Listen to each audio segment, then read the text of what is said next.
for inclusivity? Usually liars tend to think they're lying to the other party, yet they're lying to themselves. And that is why I say, at the end of the day, you are lying to yourself if you're just putting someone in a place to just fill an office, because it trickles into other implications that may not be good for the country. So, yet we do have women that hold the qualification, both in experience and academics, and can handle those positions. The unfortunate bit is, in some parts or in some individuals, it hasn't yet sunk in that women can perform really well. Well, those are Chantal's sentiments on the matter, but this conversation continues, and if you have any views, you can actually share them with us. We may look into them a bit later on, but for now, Chiraba Robert and I will be taking you through our local news. We'll begin with issues of Somalia, where the commander of the forces has been relieved of duty to come back to Uganda for yet a new appointment as the deputy chief of Defense Forces. Now, the African Union Transition Mission in Somalia has honored the outgoing force commander, Lieutenant General Sam Okiding, for his exemplary leadership and steering the mission to success during his tenure. Lieutenant General Okiding is scheduled to depart the mission area to take up his new post as Uganda's Deputy Chief of Defense Forces at a farewell event held at the force headquarters in Mogadishu. The Africa Union Chairperson's Deputy Special Representative for Somalia, Sivuyela Bam, commended Lieutenant General Okiding for his stewardship of the multinational African peace support operation. Senior military officers led by the Deputy Force Commander in charge of operations and plans, Major General Maurice Ngandendabaka, and counterpart in charge of support and logistics, Major General Peter Mutei, attended the event. The Force Deputy Commander in charge of operations and plans, Major General Maurice Ngandebaka, praised Lieutenant General Okiding for leading the military force successfully in Somalia. Now moving on, the Archdeacon Semto Archdeaconry in Nakaseke, Luwero Diocese, Venerable Canon James Ebil Luwama, has called upon Christians to prepare for the visit of the Nabagereka of Uganda, Lady Sylvia Najenda, who will visit Semto Archdeaconry in Nakaseke, Luwero Diocese. He called upon Christians to always be ready, citing the risen Christ by doing what is good for their fellow Christians. He was delivering the Easter sermon at St. Paul's Church Archdeaconry headquarters in Semto Town at Easter main service. Moving on, the Uganda Bureau of Statistics has advised the public to adhere and obey to being counted for proper planning in the coming census of 2024. This follows reports from the last census in 2014, where some deliberately refused being counted based on their beliefs, cultural norms, among others. This appeal was made by James Mwonge, Director Methodology and Statistical Coordination Services at the Uganda Bureau of Statistics, during an engagement with LC1 and 2 chairpersons in Nakawa Division that intended to sensitize them on their role during this exercise. Now we turn our focus to the new Minister for Gender and Social Development, Youth and Children Affairs, Balaam Balgahara. The appointed Minister of the State for Youth and Children Affairs, Balaam Balgahara, has returned to Masindi District for the first time following his appointment as Minister. Balaam hosted supporters for a thank you party at Boma Grounds in Masindi District. These were part of the cheering crowds which had pitched camp at Karuma Bridge to receive the newly appointed State Minister in charge of Youth and Children Affairs, Balaam Balgahara. In company of the State Minister of Foreign Affairs, Henry Okello Oriemo, Balaam was excited for the reception. He then proceeded to Masinde District for the thank you party. In Masindi, before making it to Boma grounds for the party, Balaam drove around the town dressed in a kilometer smile. At Boma grounds, the reception was exceptional. Ambience women laid down clothes for Balaam. The event, mainly to say thank you to the Lord for elevating Balaam and General Muhoozi Kainerugaba, attracted people from all walks of life. The leader of government business, Robin Nabanja, was the chief guest. Well, Balaam was indeed dressed in a kilometer smile. I mean, who wouldn't be? And again, we congratulate him upon this feat. It is no mean feat. And of course, we wait to see what he's going to do, his contributions to the youth and children in this country. Now, we will take you to Studio 2, where Chantal Olive is waiting to give us international news. Now, internationally, we start off with the U.S. Former President Donald Trump has posted $175 million bond in his New York civil fraud case, staving off asset seizures by the state. Mr. Trump was originally ordered to pay the full $464 million judgment against him, but an appeals court said he could pay the smaller sum within 10 days. He was found in February to have fraudulently inflated property values. The Republican denies wrongdoing and says the case is a political witch hunt by the Democratic prosecutor. Last month, in addition to ordering Mr. Trump to pay a significant financial penalty, Justice Arthur Engoron barred him from running a New York business for 3 years. He was also prohibited from getting loans from New York financial institutions for 3 years. The ruling placed Mr. Trump, who has said in depositions and on social media that he has $400 million or $500 million in cash on hand, under a serious financial crunch. Away from that, Australian, Polish, UK and Palestinian aid workers were reportedly among the 5 killed in an Israeli attack following the delivery of food relief in central Gaza's Deir al-Balah, the Gaza government media office reports. US-based aid group World Central Kitchen said several staff were killed in an Israeli airstrike and called on Israel to stop this indiscriminate killing in Gaza. Doctors Without Borders, also known by its initials MSF, has said Gaza's Al-Shifa hospital is in ruins a day after Israeli troops withdrew from the complex following a 2-week raid. An Iranian official says Israel attacked the Islamic Republic's consulate building in Damascus, killing several people and including a senior IRGC commander, because the Israeli military had failed to achieve its objective in Gaza. Israeli Prime Minister Benjamin Netanyahu has pledged to act immediately to enact new legislation banning Al Jazeera and other foreign news networks deemed a security risk from operating in the country. Now back to Africa. Democratic Republic of Congo's President Felix Tshisekedi has appointed the country's first ever female Prime Minister, naming Planning Minister Judith Suminwa to the role. An economist, she takes over as Prime Minister from Jean-Michel Sama Lukonde following Tshisekedi's sweeping re-election as President on December 20th. Tshisekedi's inauguration for a second term in January kick-started a lengthy search for a majority coalition in the National Assembly, a key step before a Prime Minister could be named and a government formed. I'm aware of the great responsibility. We will work for peace and development of the country, Suminwa said on national television yesterday. Tshisekedi officially triumphed with 73.47% in a country long torn by violence and instability. The opposition branded the ballot a sham.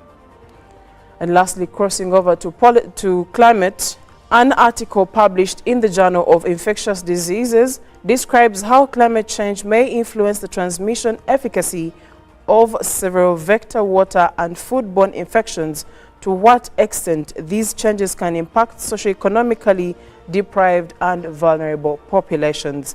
Earth's temperature is increasing gradually due to excessive greenhouse gas emissions. The global 10-year average temperature jumped to 1.15 degrees Celsius.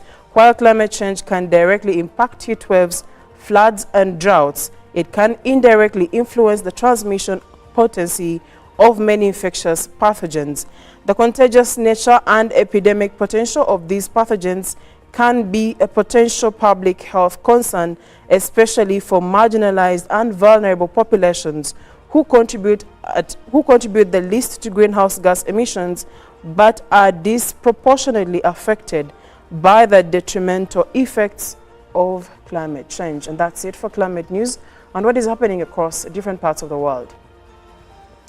Well, thank you so much, Chantal Olive. Now, we also have the press review, and we will be taking you through that.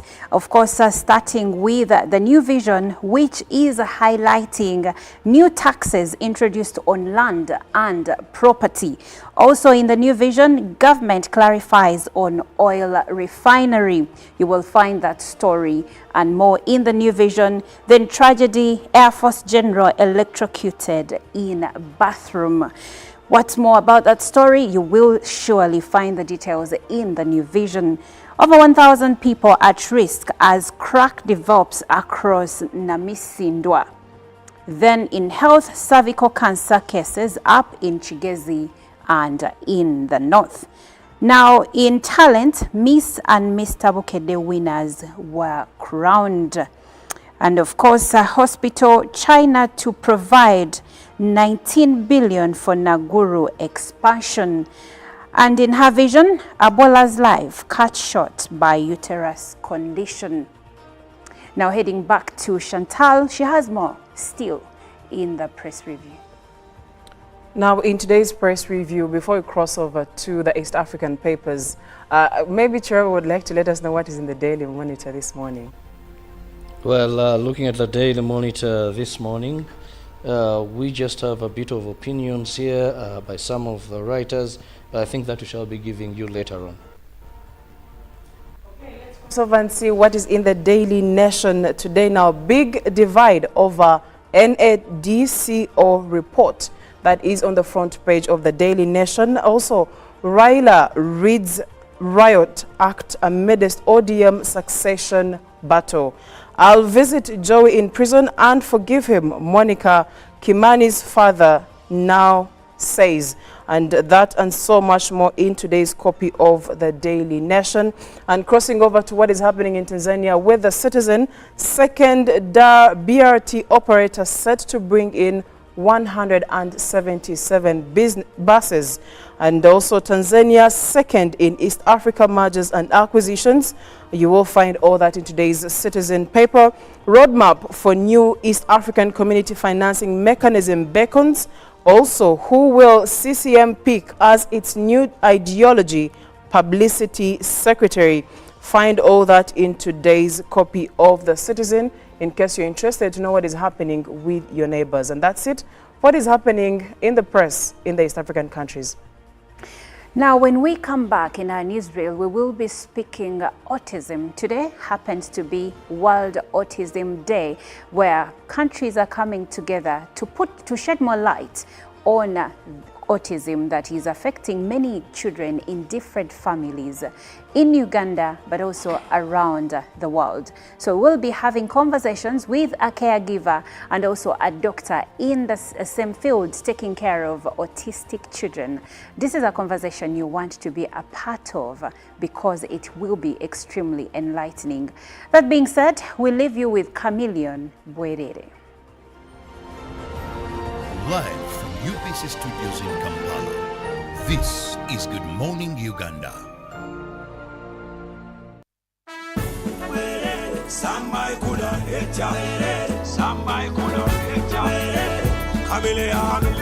Murder case. N'ensonga gye neese saba matugo tuule owulire sajja mukulu ndekasomese ayagala okunyumirwa nyumire ombuuze kubuuze twanukule owabaawo ensonga twanyulule kano si mawulire si nsonga za bulimba mawulire kano si matumire kinatumye omubaka nja bawulire eno duniya tumalira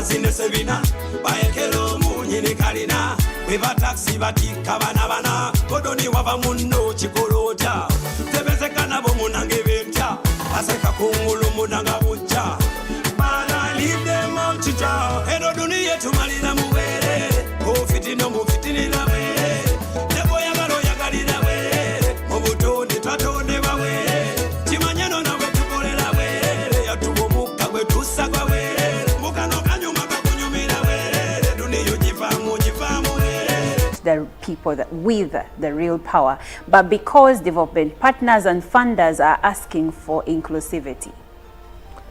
Usually liars tend to think they're lying to the other party, yet they're lying to themselves.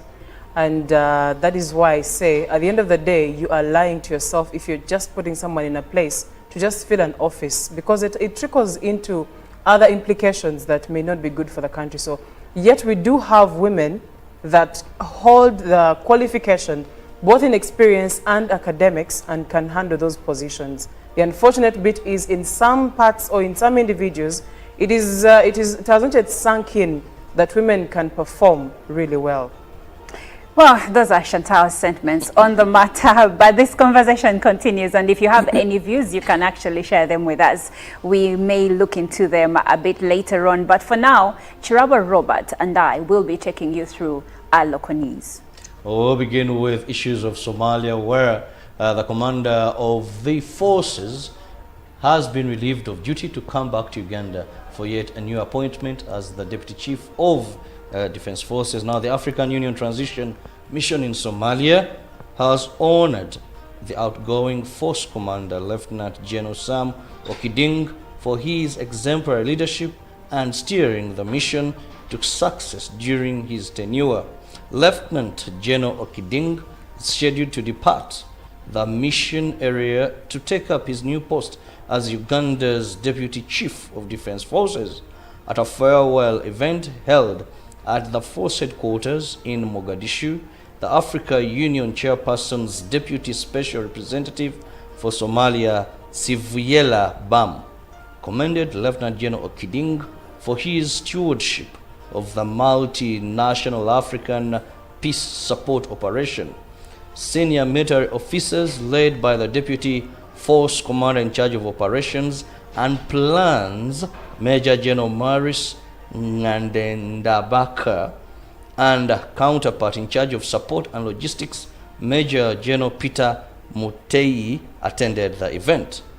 The Force Deputy Commander in charge of operations and plans, Major General Maurice Ngandebaka, praised Lieutenant General Okiding for leading the military force successfully in Somalia. Now, moving on, the Archdeacon, Semto Archdeaconry in Nakaseke, Luwero Diocese, Venerable Canon James Ebil Luwama, has called upon Christians to prepare for the visit of the Nabagereka of Uganda, Lady Sylvia Najenda, who will visit Semto Archdeaconry in Nakaseke, Luwero Diocese. He called upon Christians to always be ready, citing the risen Christ by doing what is good for their fellow Christians. He was delivering the Easter sermon at local government designed to transform all lives of Ugandans for the better. PDM, my parish, my development, my life. Nyati Motion Pictures brings you Tuko Pamoja, a documentary film about our unity as Ugandans and Africans. Bunyoro would have simply created an East African community that we are looking for today. The rulers of Bunyoro are actually Luos. We people who live across the Nile, we are so related from our myth or from just the Nile. We are the same people, and genetically we are even the same people. We are similar people. We are one. Pamoja, we are one. Use that word, pamoja. Premiering every week from 3rd February to June 2024 at the National Theatre and Indere Center. Daily screenings are from 4th February to June 2024 at Ham's Cinemax and the National Theatre. To get a ticket, call 0778 787 660. Tuko pamoja?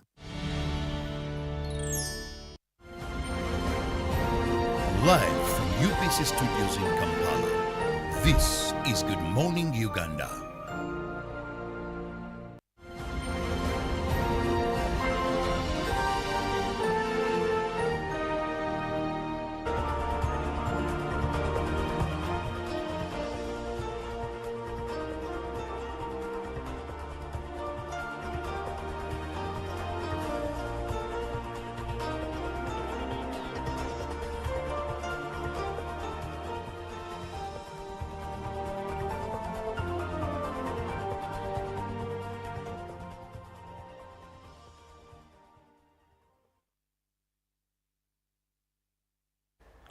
Well, you are still watching Good Morning Uganda. I'm Olive Monica Najuma. Time check is 3 minutes past the hour of 7 o'clock. This second day of April 2024. Welcome once again to Good Morning Uganda. If you're just joining us now, we now delve into one of the key conversations for the day. And today being World Autism Day, we are looking into that. And I will be having a conversation with Pamela Titi, the CEO to Naweza Children's Center. Now, the International Autism Day is today. We are exploring autism path. I beg your pardon. We are exploring autism path in Uganda, but also across the world.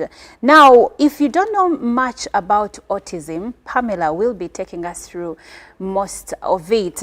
But from a layman's perspective, autism is a serious developmental disorder that impairs the ability to communicate and interact.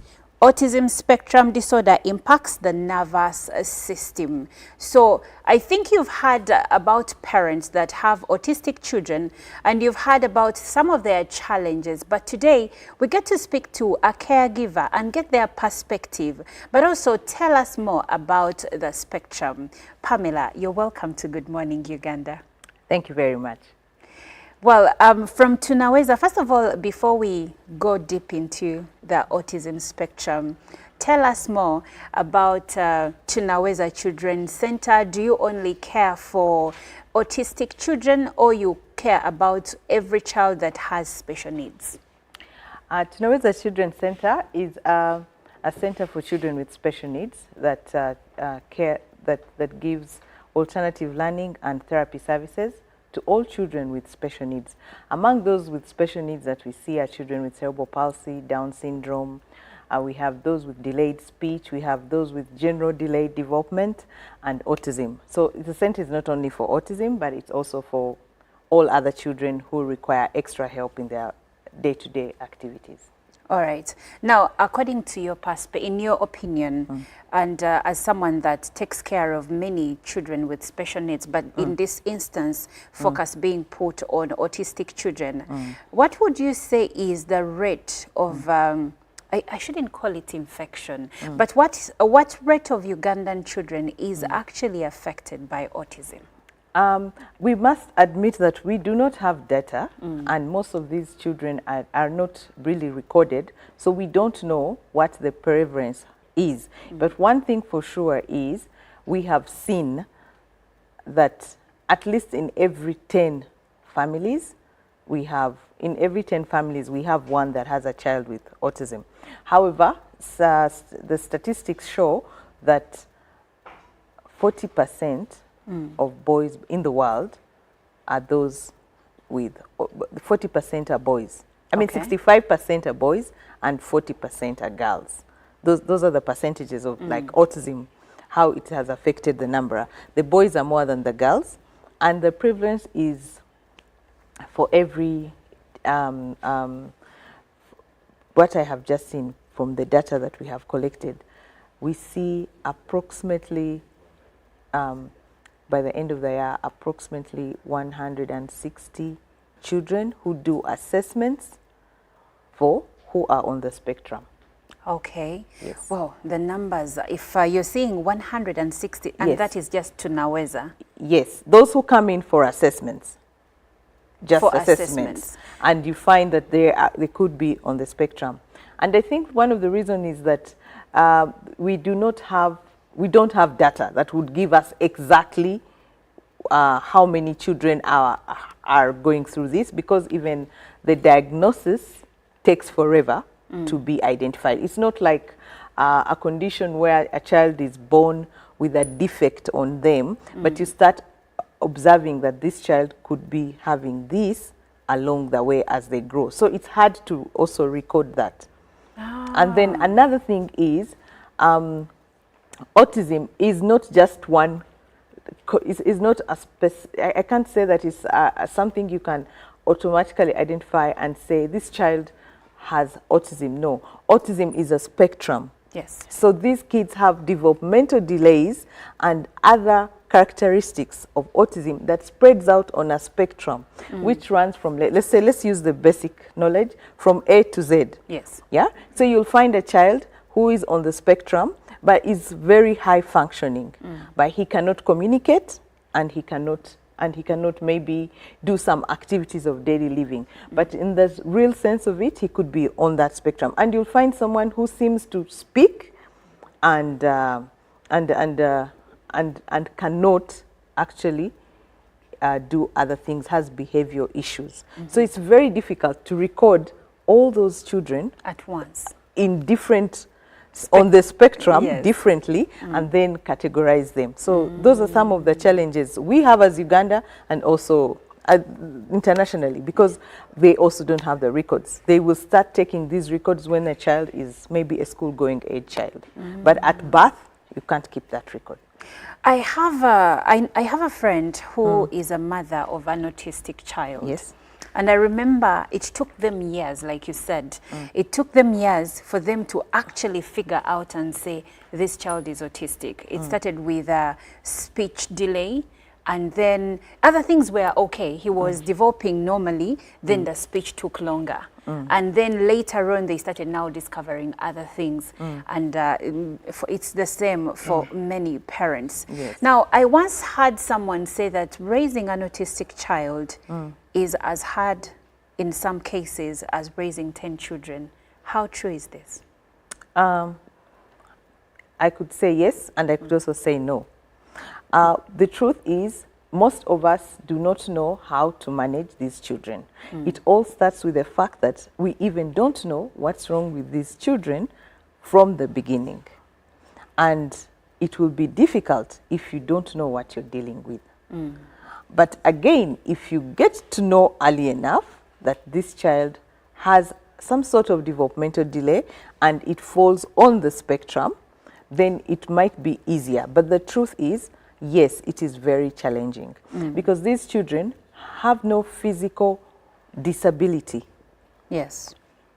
It's more of a social and emotional kind of thing. So it's behavioral, it's lack of speech, it's behaving different from other children. But if you know this and accept it early, you might be successful in having a normal, a normal child. But yes, it requires a lot. They require a lot of patience to work with. They require a lot of understanding. You need to accept. They also require a lot of alternative ways of doing things. You have to train them to make sure that they are in a certain manner because they work on schedule. So you have to identify their strength, work with their strength, and then make them better. And you have to do this from the onset. If you find that there's a problem, you will then successfully do. But with the challenges we have as parents, diagnosis is late.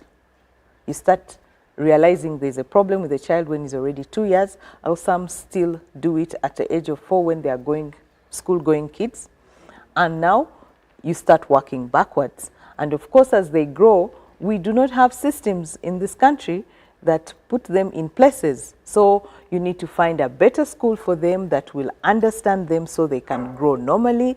You need to have a supportive family that will help you and not stigmatize the child because they behave differently.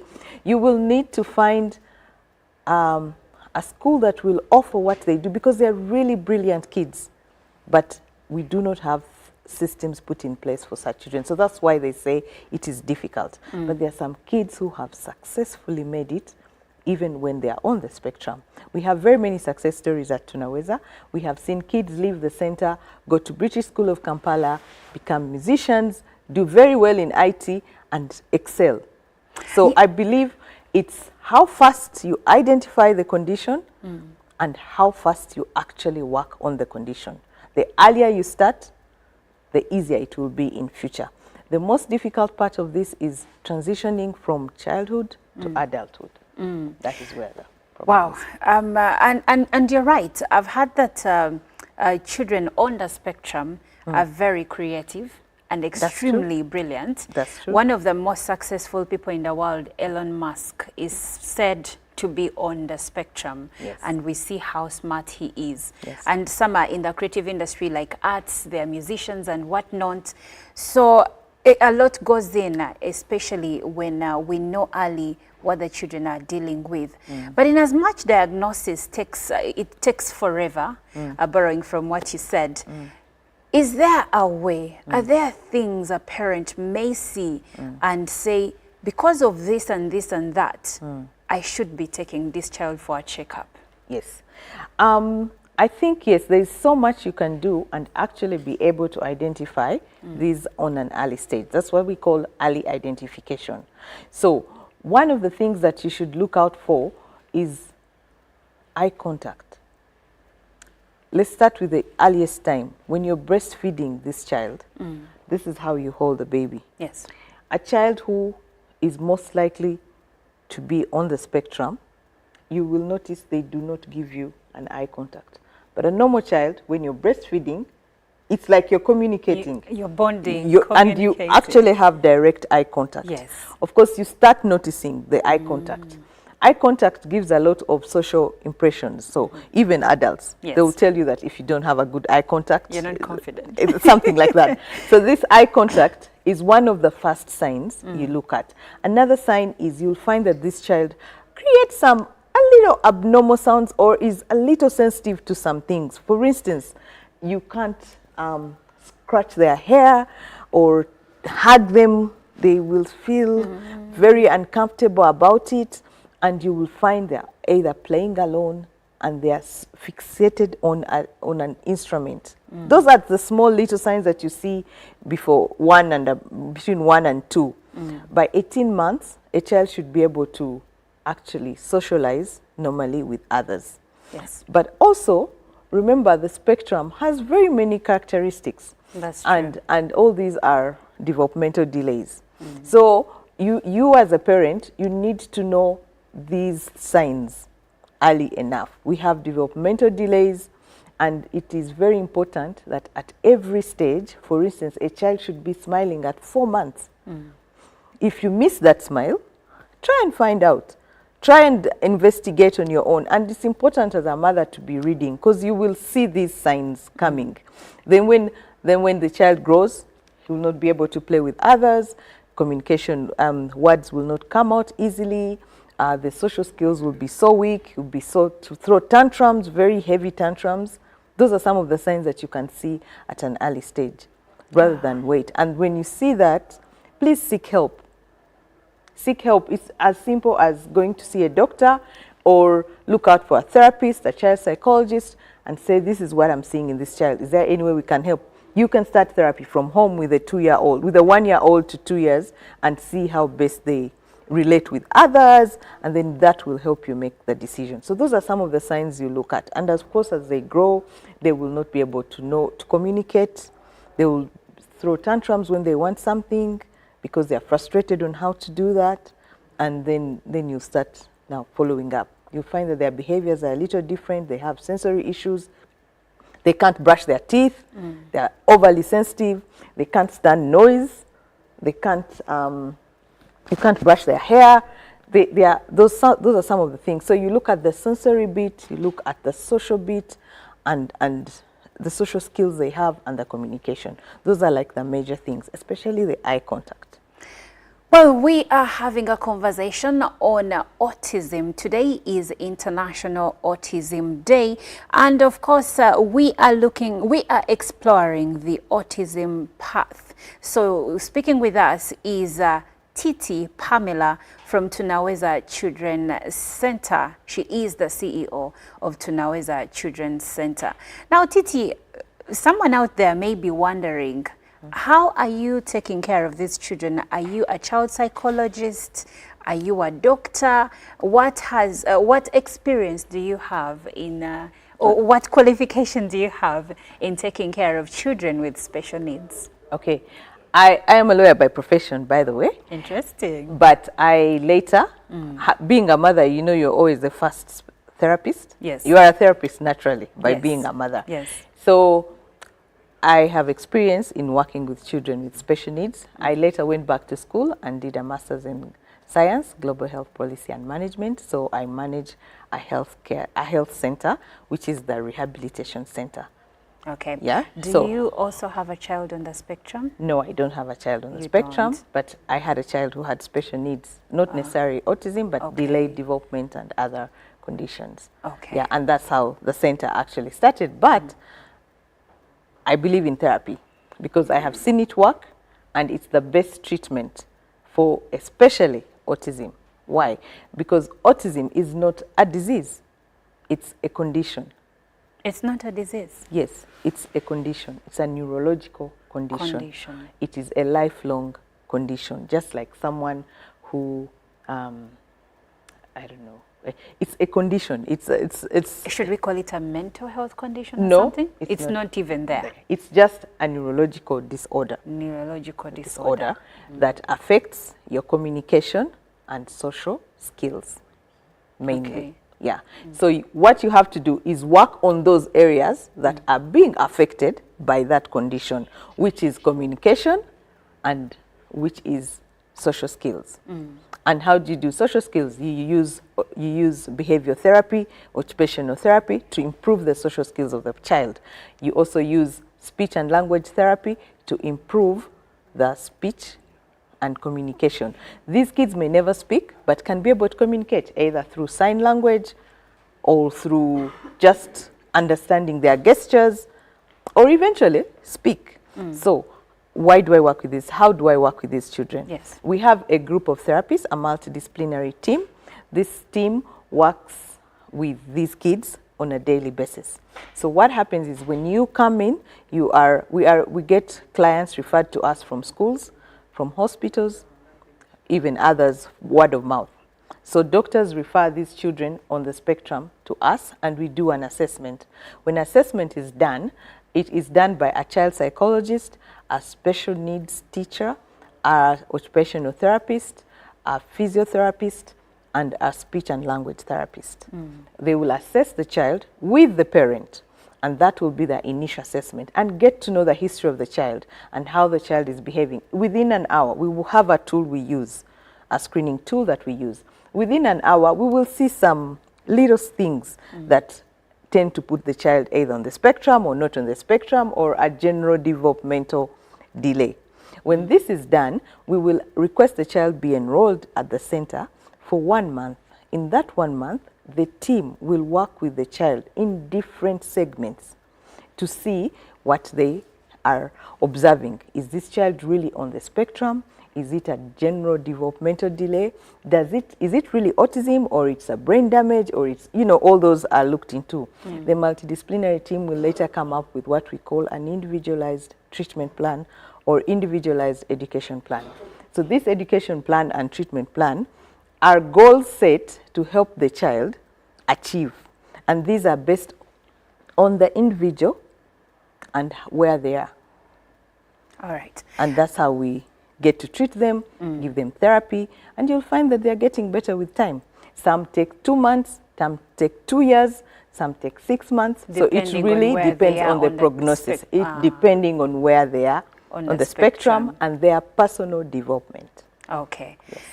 Now, there has been different calls for inclusion of children living with disabilities. Yes. And in some cases, there have been calls where they should not actually be kept in schools or institutions where they are just with their peers that are the same. Is it possible for autistic children to actually be sat, let's say, in the same class as the children that don't have that are absolutely not on the spectrum, and how would that affect them? Okay, that is very possible if you have the instruments to help them learn in that setting. Okay. Because remember, they learn differently, and we have to teach them the way they learn, not necessarily how we want them to learn. To learn, yes. Yeah, so that is one obstacle. Do we have these in schools? I don't think so. But there are some are trying. Okay. Some are trying. And most of them that have been placed in schools have come with caregivers, like a therapist to walk around with them within the school. However, you can still have these children in a specific center that gives them the services they need. I would recommend, if this child has been identified as someone on the spectrum early enough, they should come for an early intervention program, which Tunaweza offers. Okay. This early intervention program, instead of getting this child and putting them in a mainstream school immediately without intervention, they won't fit, especially those who are on the high end. Yeah, they won't fit. So if they go through an early intervention center, which offers both education and therapy, like Tunaweza does, you will find that this child is being taught on how to concentrate, on how to socialize, on how to move forward and develop. So if this child is later, after a year or two, depending on how they're doing, is placed in a school, that child will cope best. Okay. But you cannot immediately, after being diagnosed, and take to a mainstream school. You may even disorient them because their way of thinking, their social skills could also be affected. But again, yes, there are some who go in and cope, depending on the level, on what level of the spectrum they are on. Now, you did say that autistic individuals are quite sensitive. And I'm curious to know what steps you take at Tunaweza to create sensory-friendly environments for individuals with autism. Okay, so the sensory issues are quite many, but I'll pick a few. Yes. At Tunaweza, we have an occupational therapy room. This occupational therapy room has a sensory section, and I'm sure other schools could have sensory rooms. It should be actually a mandatory thing that schools should have such rooms. All schools that are dealing with children with... All schools, because you realize there are some kids who go to mainstream school but have just a sensory issue that they can't deal with. So I'll just give a few examples of these sensory issues. There are kids who walk on their tiptoes. I've seen those, yes. Yeah, who walk on their tiptoes. So now, why? They feel like they want a rough surface or something, yeah? So you first and foremost encourage them to walk normally, step down, and they want to feel something, or if it is those who want to feel a smooth area, you carpet the place. For those who really want rough stuff, so they play in the sand. You will do their therapy in the sand, and they will feel so good.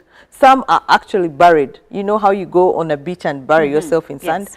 That is one of the most cooling therapy that these kids want with sensory issues. I'll give an example. Kids can't brush their teeth. Yes. With these normal brushes and all this. But if you give them a brush that vibrates. The electric brush. The one that has a vibration. Yes. They will do that. So it depends on what kind of sensory. Now, I'll give an example. There's some kids who can't stand noise. Even this, who can stand the noise, who like the loud noise. And those even are the ones you find listening to loud music. You will find them wearing headphones all the time. So we create those headphones. We have those for them. Do they have special headphones? Yes, they have that sound, yeah? And there are those that can't stand the sound, so you give them the sound blockers.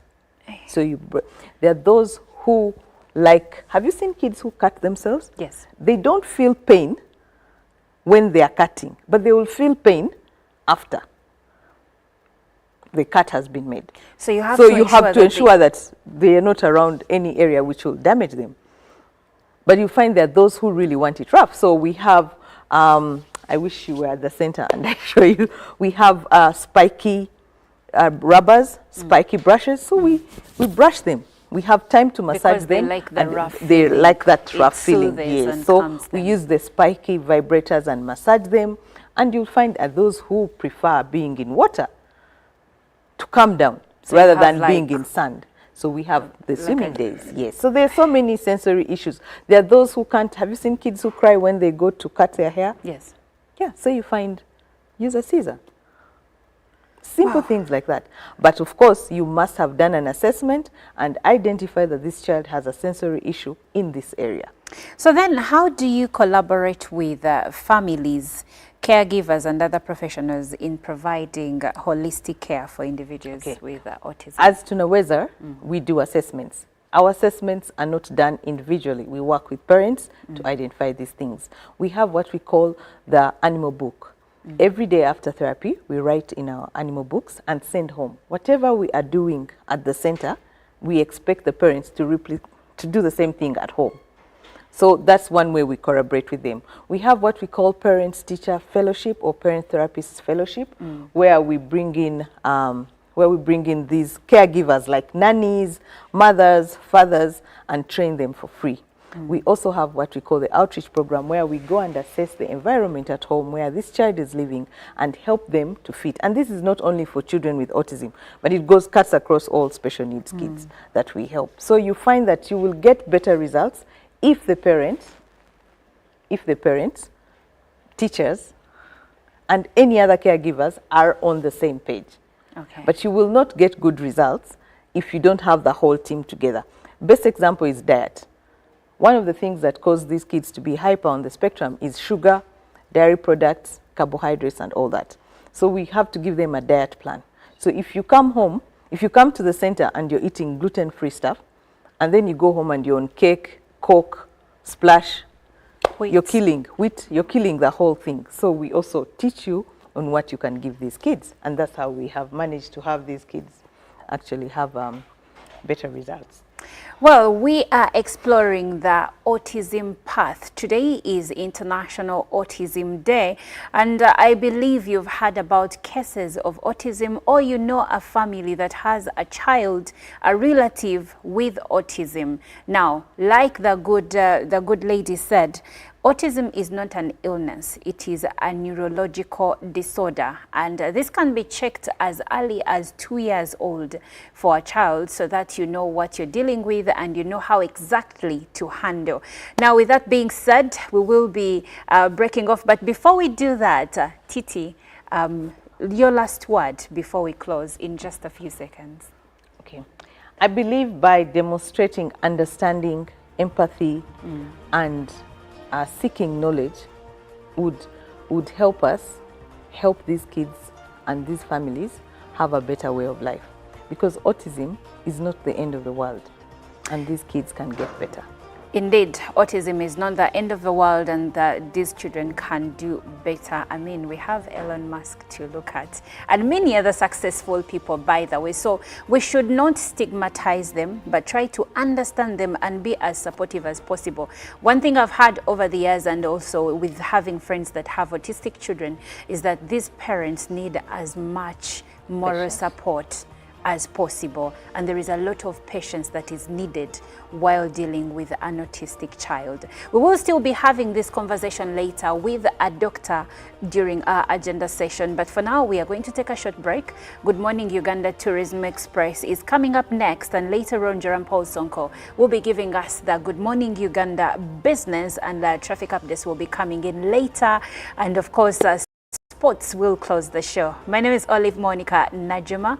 You are doing a great thing watching Good Morning Uganda.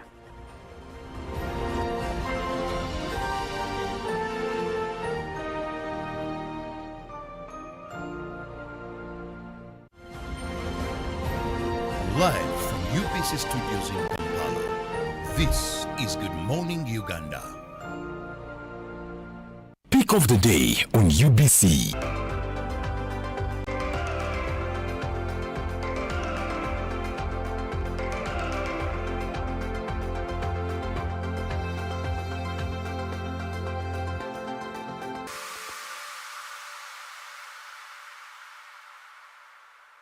was brought to you by MTN Momo Pay is the easy way to pay. Dial *165*3# or use the MTN Momo app. You don't need cash. MTN Momo Pay is safe and free.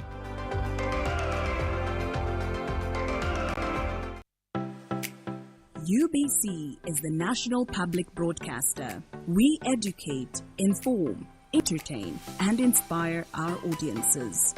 You can watch us on free-to-air channel 001, DSTV channel 282, GoTV channel 371, Star Times channel 201, Zuku TV channel 20, and Azam TV channel 350.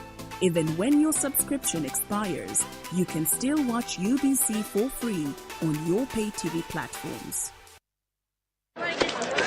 Juko. Yo. Check the shopping, man. What's your secret? Haven't you heard of the Parish development model PDM? Yes, I did, but I thought it was just a talk. No, Sebatia. It is real. I and a few friends together formed a circle, accessed money from the PDM, invested in a portrait project, and now things are moving. Juko. I thought I was one of your friends. You are. But you left me behind. I didn't leave you in poverty. What you do, just visit your LC2 chairperson and your parish chief and start the process of economic transformation. Just like that. The Parish development model is an initiative from the government of Uganda through the Ministry of Local Government designed to transform all lives of Ugandans for the better. PDM, my parish, my development, my life.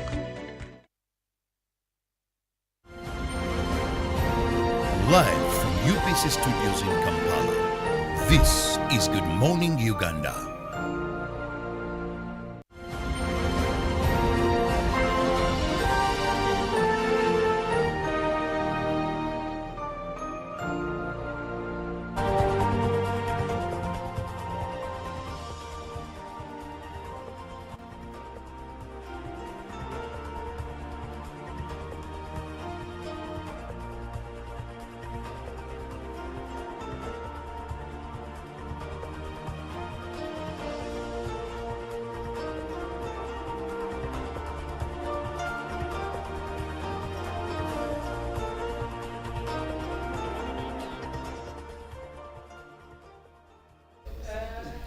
Thank you so much for sticking around. This is the time for the GME Tourism Express, where we talk about everything that you need to know about Uganda's tourism. And thank you for allowing us to start the day with you, to inspire you with beautiful stories that are going to stir up your mood. You know, on such wet days, these are the days when you feel lazy to get out of bed. But when you know that you have conversations, when you know that you have information about your country and East Africa that is going to start you through the day, it is somehow motivating to know that at least I'm going to start the day knowing what is happening in my country and the whole of East Africa. So I am Irene Alena Misang, and welcome to the GME Tourism Express.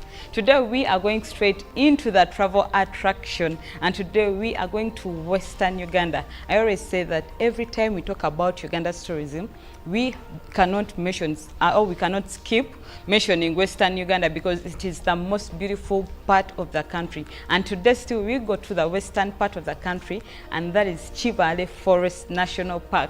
So Chibale Forest National Park is the largest forest national park that we have in the country. It is actually dubbed Uganda's primate capital of the world, because it has, or it commands the most dense population of the chimps in Uganda, but also in Africa and the whole world at large. So Chibale Forest National Park is located in Western Uganda, just about 24 kilometers away from Fort Portal, which is also the tourism city in Uganda. When you're going to Chibale Forest National Park, what comes into your mind? What do you think about seeing? What do you think about doing in this park?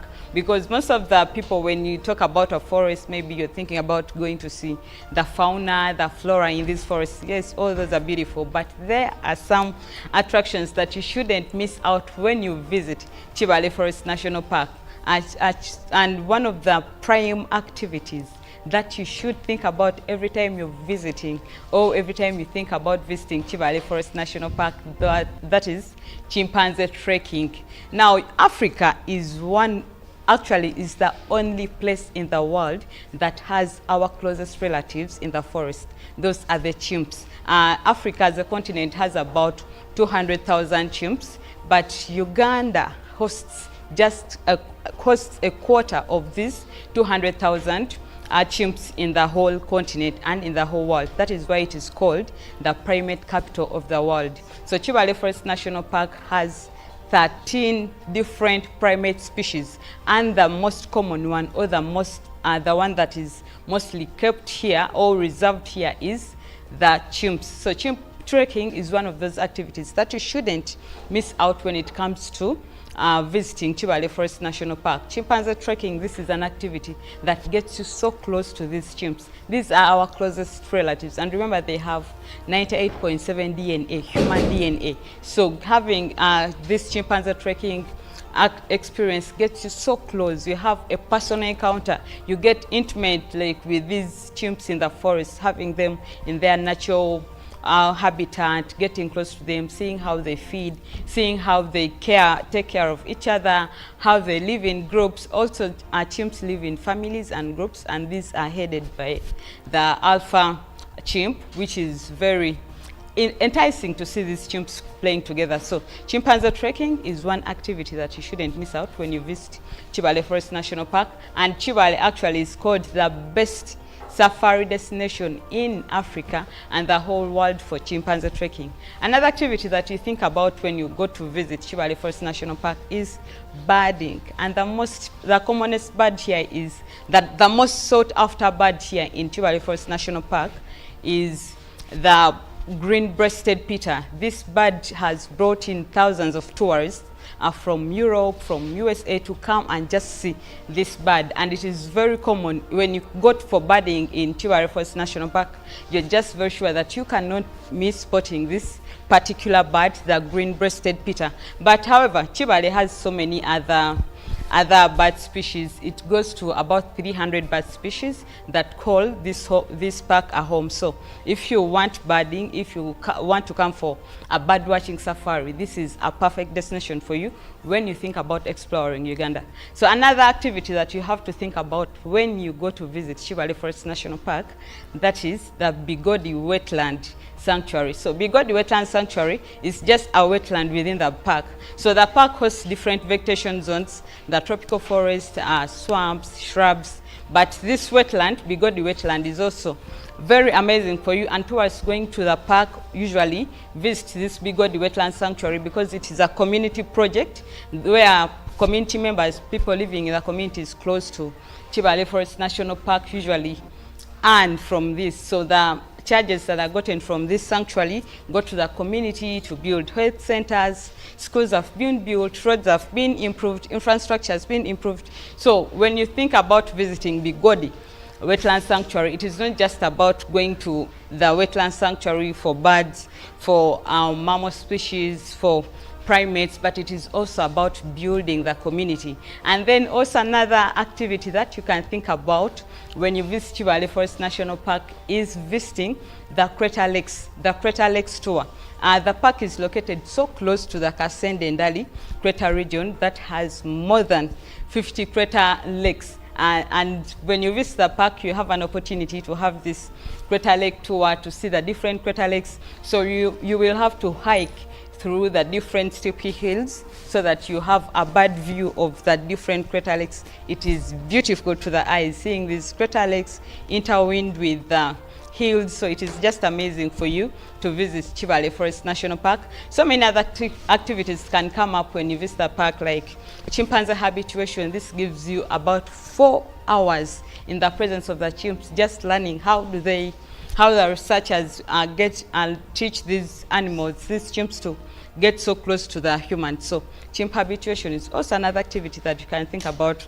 Their community walks, getting to learn the communities. People here in these communities usually do crafts to sell to the tourists. That is one way they earn from it. And visiting this park, you shouldn't worry about the accommodation because the park has so many tented camps both within the park and outside. the park, there are safari lodges, so there are so many accommodation facilities that can cater for your budget, from budget lodges to top luxury lodges, 1-star, 5-star, 3-star, anything that you think about. And going to this park is very easy because if you're from Kampala and using the road, you travel through Fort Portal town, and just about 24 kilometers away from Fort Portal town, you'll be in Chibale Forest National Park. If you're coming from Barara region, you use the Uganda road and you connect to Chibale Forest National Park. But there are also daily flights with Aerolink and Bar Aviation going to Chibale Forest National Park from Kajansi and also from Action Forest National Park. So accessing the park is very easy for you. Think about visiting this park, think about visiting Chibale Forest National Park.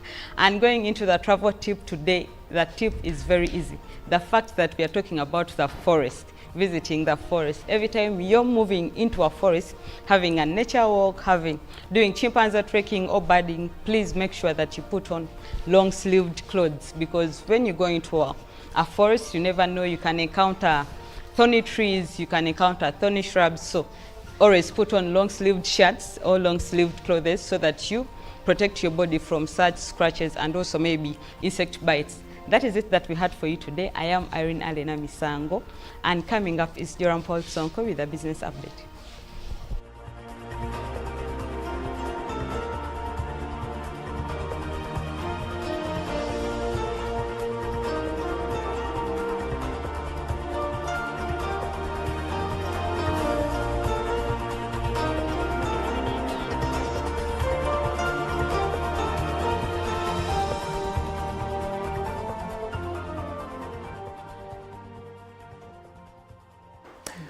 Good morning, and here we are for the business updates. Once again, it's Tuesday, the 2nd of April, 2024. I am Joram Paul Sonko.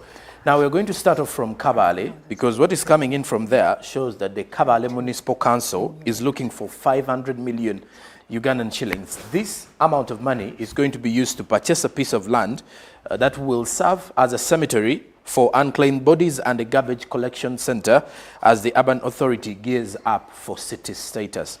So Kabale Municipal is looking at gearing up for the city status, and one of the things that they're actually looking at includes having a piece of land or having land allocated for the city cemetery, and then also part of it to be a garbage collection center where all the dust or where all trash cans that are collected from different residentials are definitely dumped at the end of it all, or at the end of the month, so that the city takes center stage. And you would want to say the leaders in Kabale are taking the strides. Now, the mayor, Sentaro Byamujisha, said that the current garbage collecting center on Chirienjere Hill is no longer sufficient to accommodate hundreds of tons of waste that have been generated over the years. So they would need an expanded land or an expanded piece of land to which they will be able to throw that rubbish. Now, he further explained that the municipal cemetery at Mwanjari, now Mwanjari is in the southern division, was turned into a business center after the remains of the dead were relocated to Chirienjere next to a garbage collecting center. So that means they further need a city cemetery where the dead will be laid to rest. So these are two projects that Kabale is actually focusing on as they are gearing up for a city status, as they also monitor to see what else they have to do in relation to the infrastructure, also putting in place various social amenities that will empower Kabale into becoming a city. So in April 2020, Parliament approved the creation of 15 new cities in a phased manner. Those created in the first phase were Jinja, Mbarara, Gulu, Mbale, Arua, Fort Portal, there was Lira, Soroti, and Entebbe, while those in the last cluster included Moroto, Nakasongola, then Kabale, and Wakiso district, and of which now Kabale is taking center stage. As other cities, obviously, when you look at Wakiso, you look at Moroto, and then you also look at Nakasongola, all of those districts are gearing up for city status as well. Now, the mayor of Kabale revealed that they will start implementing the resolution of 500 million Ugandan shillings, which will be imposed on each resident for any amount of waste collected from their homes or business units. in Kabale by the municipal truck. He further revealed that the fee would save the council from the financial burden of collecting garbage, which he put at 100 million shillings per quarter. That is what Kabale is looking to getting. And the residents in the leaders in Kabale also further revealed that they need to sensitize the community on venturing into commercial production of manure from degradable waste and using it to feed domestic animals, especially dairy cows. So they have to also put more value to it as they're getting into, as they are soon being referred to as Kabale City. Well, that is some news. Residents of Kabale, or those who are living in Kampala and grew up from Kabale, would definitely want to kickstart off their month of April. All right, now lastly, from our business news this morning, we will talk matters tax areas. As according to the government of Uganda, it has actually revealed to the International Monetary Fund that the country will aggressively cut tax areas because this is a move to reduce the tax areas and prevent further accumulation as part of the plans to reform Uganda's tax administration.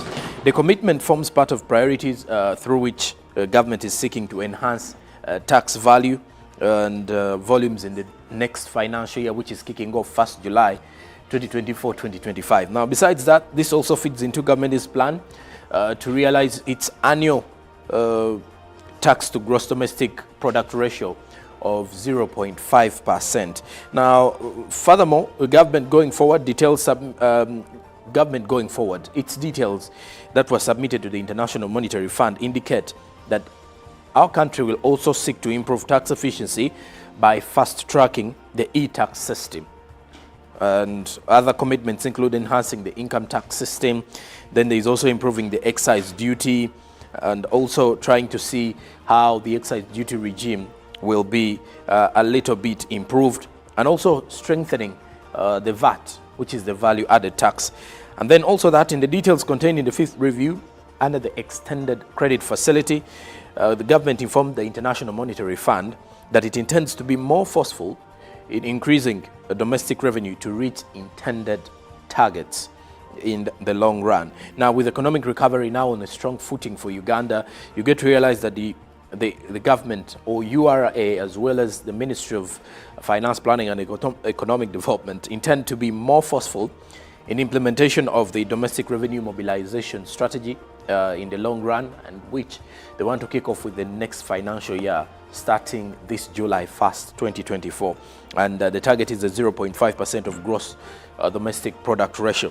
They are currently studying recommendations with a view of proposing tax policy and revenue administration measures to feed into the next financial year. And the review reads in part noting that Uganda's current tax to domestic product ratio, which the government says stands at 14%, was lower than the regional peers, that inclusive of Kenya, Tanzania, Rwanda and Burundi. So data indicates that Rwanda and Kenya have a tax to gross domestic product ratio of 15%, while Tanzania stands at 12.4%. And the International Monetary Fund thus noted that there was need to prioritize the reforms under the domestic revenue mobilization strategy, of which it will improve revenue administration, which estimates suggest large potential gains, as well as eliminating the untargeted exemptions and collections of these taxes. All right, and that is it from our world of business this Tuesday. And of course, we are going harder again. It's second Tuesday, and then you get to realize that the formal employment world is back and running. So why not kickstart off your day and be hopeful, because every day is presenting new opportunities for you to conquer that business world into which you're feeding into. I'm Jerome Paul Sonk. I'll be back tomorrow with more business updates. Stick around. Good Morning Uganda does continue. Chantal Oliver Kanenda is right here to give you more with the traffic updates. I'll be back at 9 a.m. with Chirao Robert Nyonyintono to discuss matters tobacco. Good morning.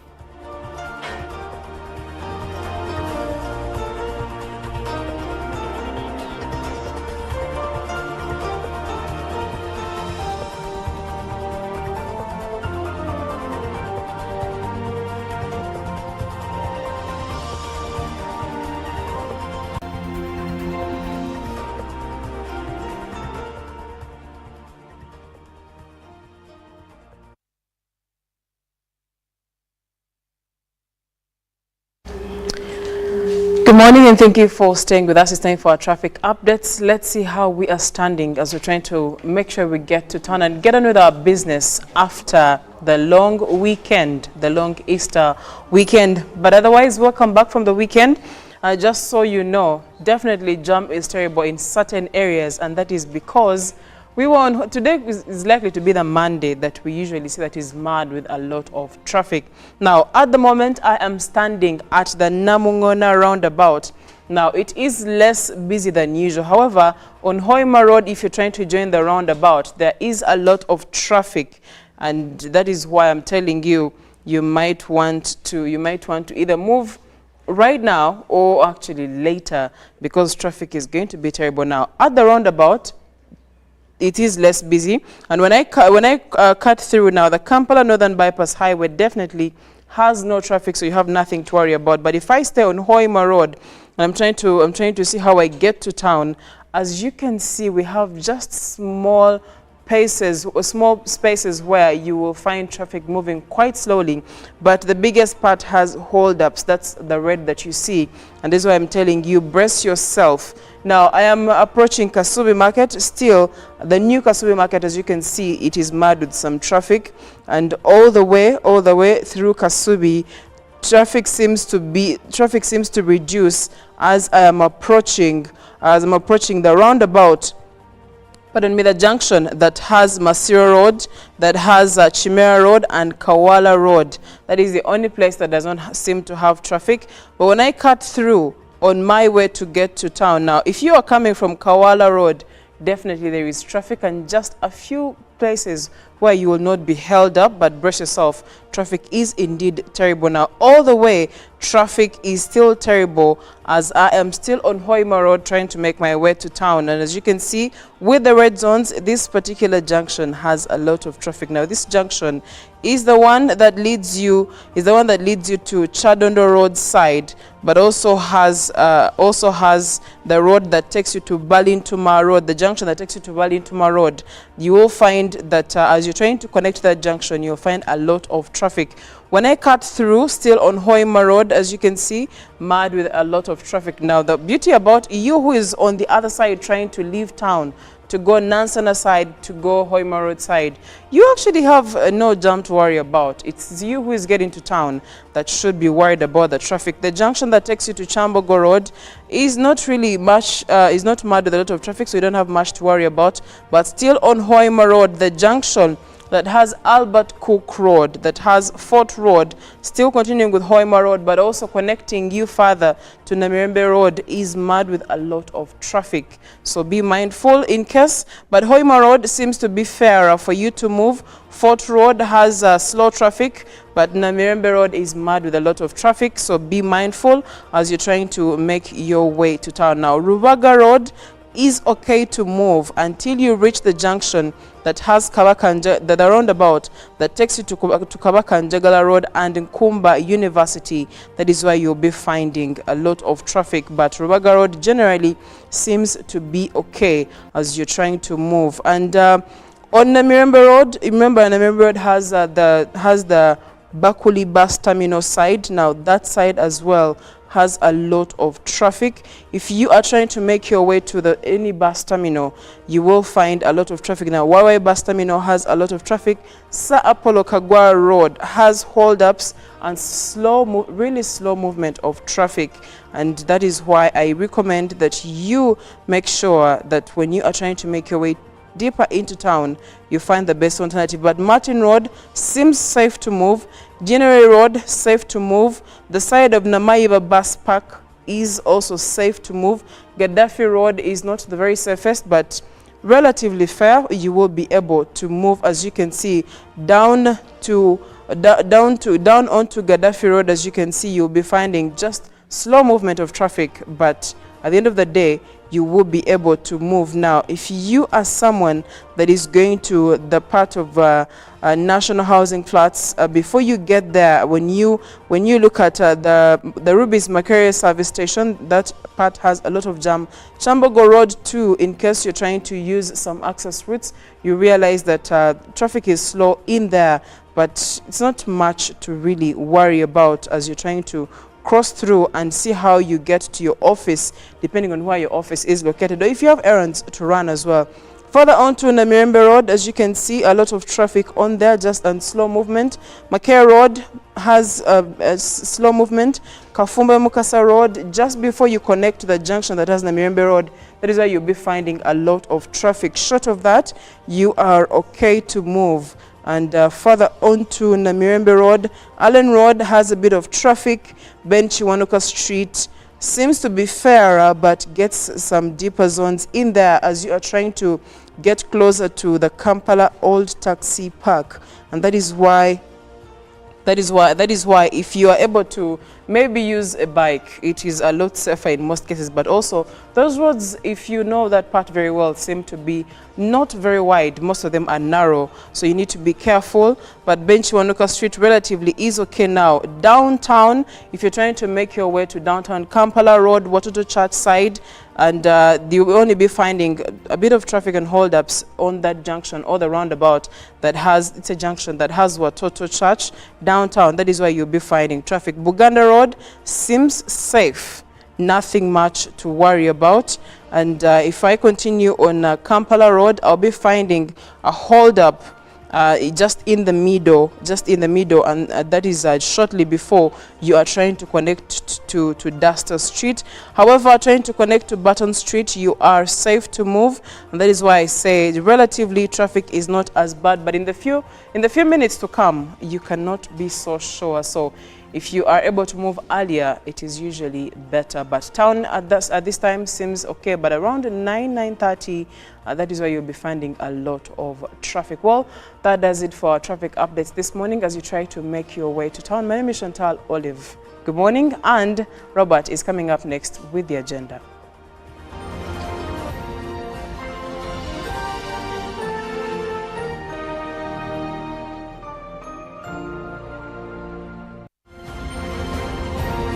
Live from UPC Studios in Kampala, this is Good Morning Uganda.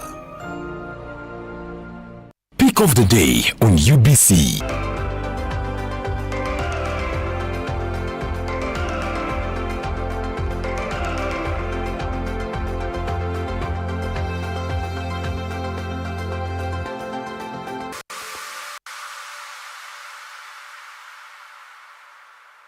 Was brought to you by MTN Momo Pay is the easy way to pay. Dial *165*3# or use the MTN Momo app. You don't need cash. MTN Momo Pay is safe and free.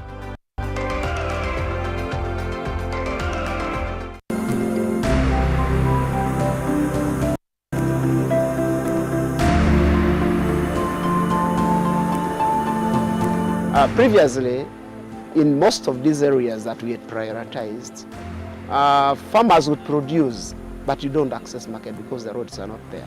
So you have the middlemen that would have access, and they persevere to go into those deep in the villages, and they buy with their own prices. They'll go there and set prices for you, and yet you're the ones who are producing this food. But now this time with the market linkages, people can now access market because we have bridges that were, streams that were bottlenecks to access by the farmers. It has constructed bridges, so farmers can now reach market.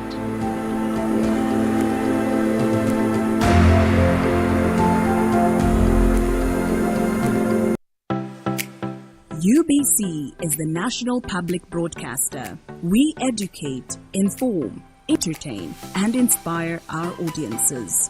You can watch us on free-to-air channel 001, DSTV channel 282, GoTV channel 371, Star Times channel 201, Zuku TV channel 20, and Azam TV channel 350. Even when your subscription expires, you can still watch UBC for free on your pay TV platforms. Juko. Yo. Check the shopping, man. What's your secret? Haven't you heard of the Parish Development Model, PDM? Yes, I did, but I thought it was just a talk. No, Sebatia. It is real. I and a few friends together formed a circle, accessed money from the PDM, invested in a poultry project, and now things are moving. Joko. I thought I was one of your friends. You are. But you left me behind. I didn't leave you in poverty. What you do, just visit your LC2 chairperson and your parish chief and start the process of economic transformation. Just like that. The Parish Development Model is an initiative from the government of Uganda through the Ministry of Local Government designed to transform all lives of Ugandans for the better. PDM, my parish, my development, my life. Nyati Motion Pictures brings you Tuko Pamoja, a documentary film about our unity as Ugandans and Africans. Bunyoro would have simply created an East African community that we are looking for today. The rulers of Bunyoro are actually Luos. We people who live across the Nile, we are so related from our myth or from just the Nile. We are the same people, and genetically we are even the same people. We are similar people. We are one. Pamoja, we are one. Use that word, pamoja. Premiering every week from 3rd February to June 2024 at the National Theatre and Indere Center. Daily screenings are from 4th February to June 2024 at Cinemax and the National Theatre. To get a ticket, call 0778 787 660. Tuko Pamoja?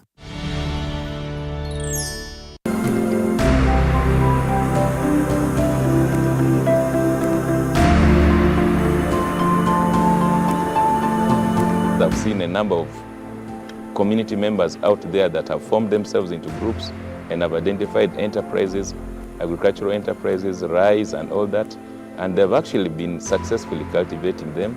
They've gone ahead, the project has gone ahead and also introduced small-scale industries like the rice huller, the grinding mills and all that are managed by the groups.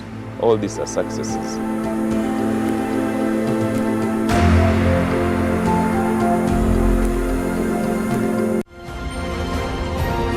Live from UPC Studios in Kampala, this is Good Morning Uganda.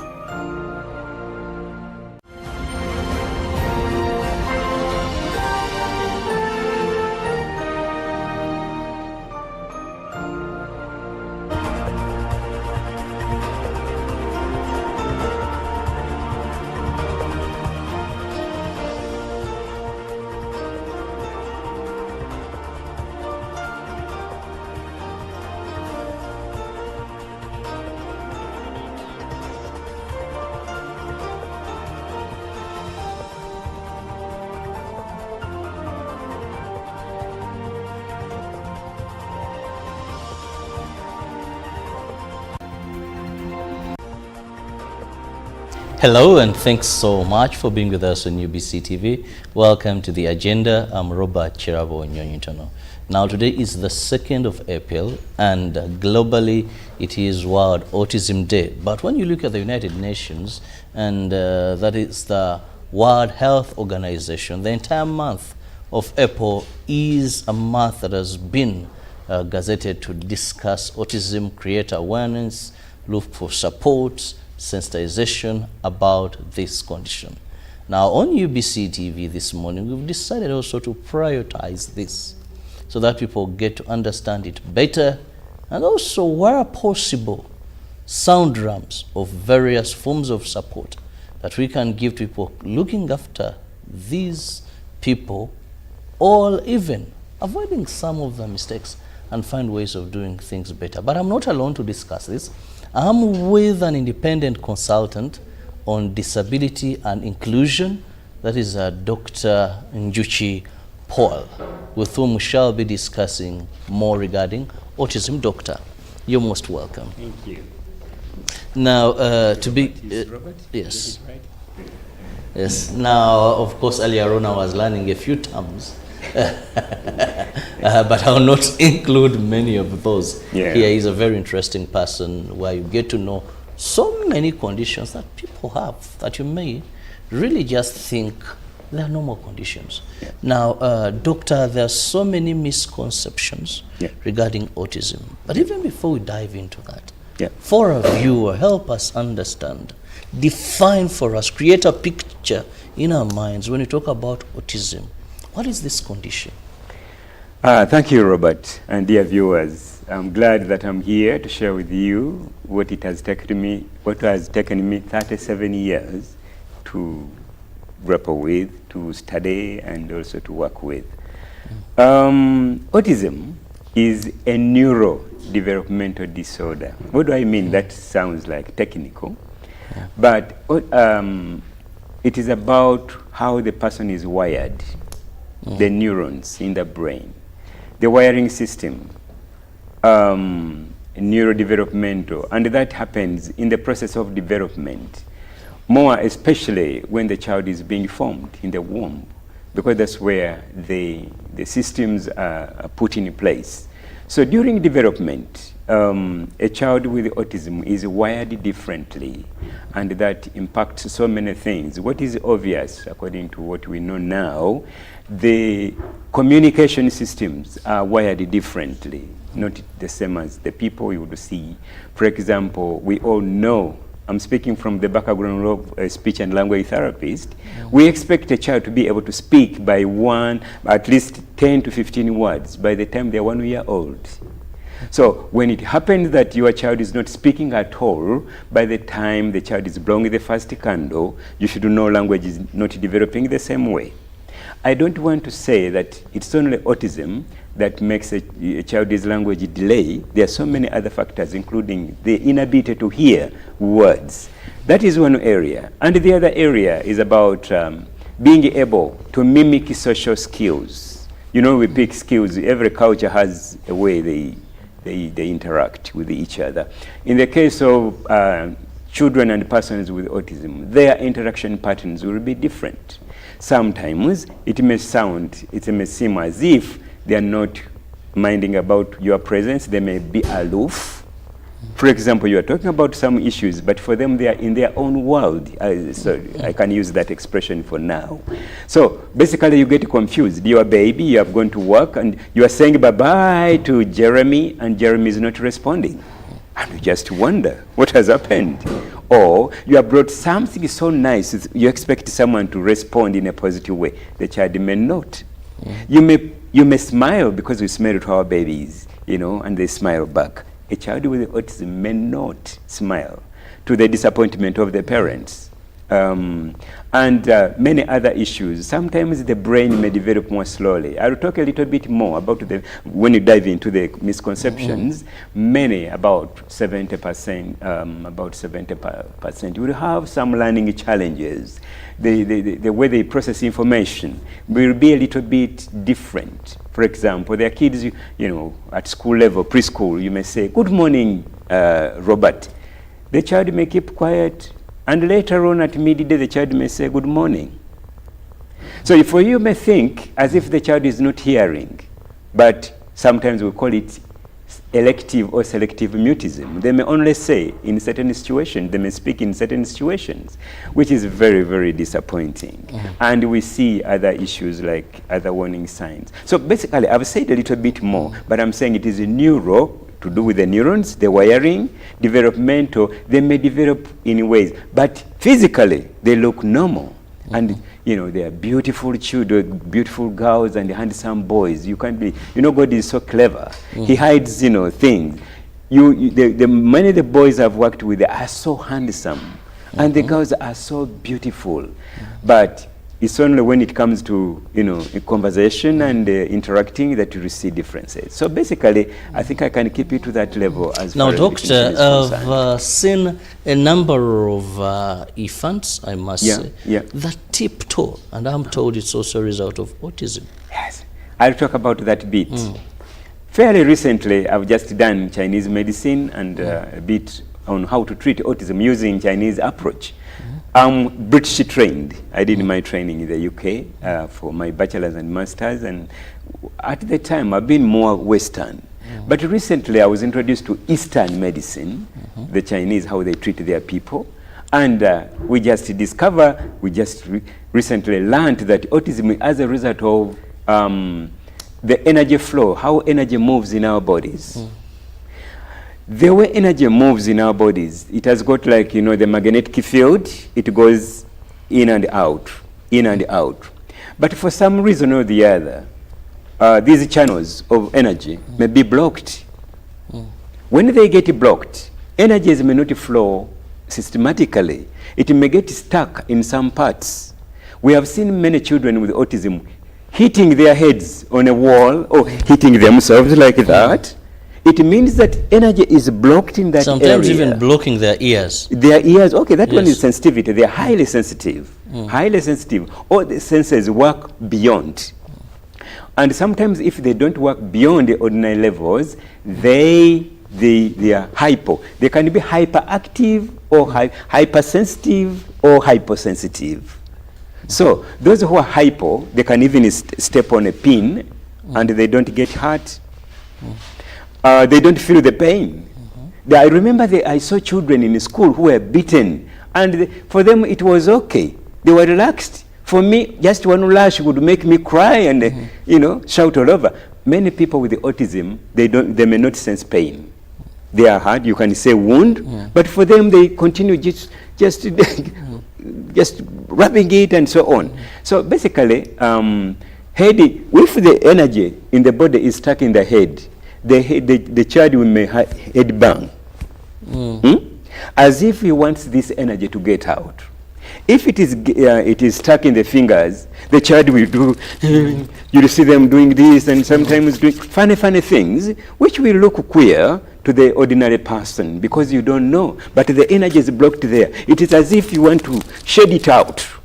And if it is blocked in the belly here, the children may not eat certain foods, may detest some foods. They may like only rice, and when you bring matoke, they may not love it. They may not like it. When put something in their mouth, they'll spit it out. So because the energy is not moving smoothly, about the tiptoeing, when the energy is up, the child will be up. I mean, as if you're on a magnet, something is pulling you up.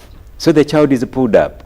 So during the massage, when we do massage, we get that energy to get back to its places, and the child, the feet will be down. You have seen them, some of them don't like to put on shoes at school. When you take them to kindergarten, they drop their shoes. That is the first thing, because they want to feel the temperature or the textures which are different. May want to step on a stone and something like that. And they may refuse to put on some clothes. They may prefer a particular shirt, and when you don't give it to them, they'll make noise, they'll cry. So basically, I think this is what I can say in simple terms. But language is impacted, social skills are impacted, self-care skills, they take so long to get off the potty.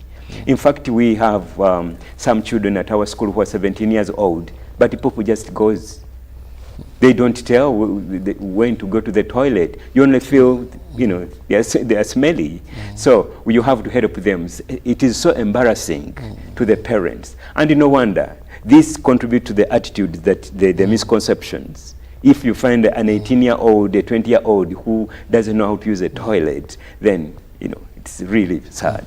Now, Doctor, you've created that picture, rightly explained what this is, signs and symptoms. Yeah. But before we go into the misconceptions, yes, please. What exactly, you've mentioned what happens to bring this situation, but through science, haven't you discovered the cause and how we can avoid? One, maybe what we need to remember, there are two principal factors that can cause the variation in human beings generally. One is in nature, another one is in nurture. In other words, the biological makeup of a person. Nature and what? Nature and nurture. Okay. So, I mean, the nature is how you are wired as a person. Some people are so intelligent, some people are average, and some are below average. This cuts across any condition, including people with autism. Some of them are extremely intelligent, very intelligent. In fact, they call it the servant syndrome. They may calculate you. There was a young man I tested, was called Serunjoji. Serunjoji was living in Nansana, who was called a computer.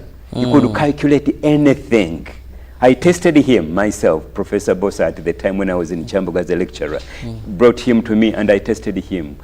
But I demystified that conception because the New Vision had published that Serunjoji is faster than a computer. But later we discovered that the New Vision computer was a little older because we used more sophisticated computers.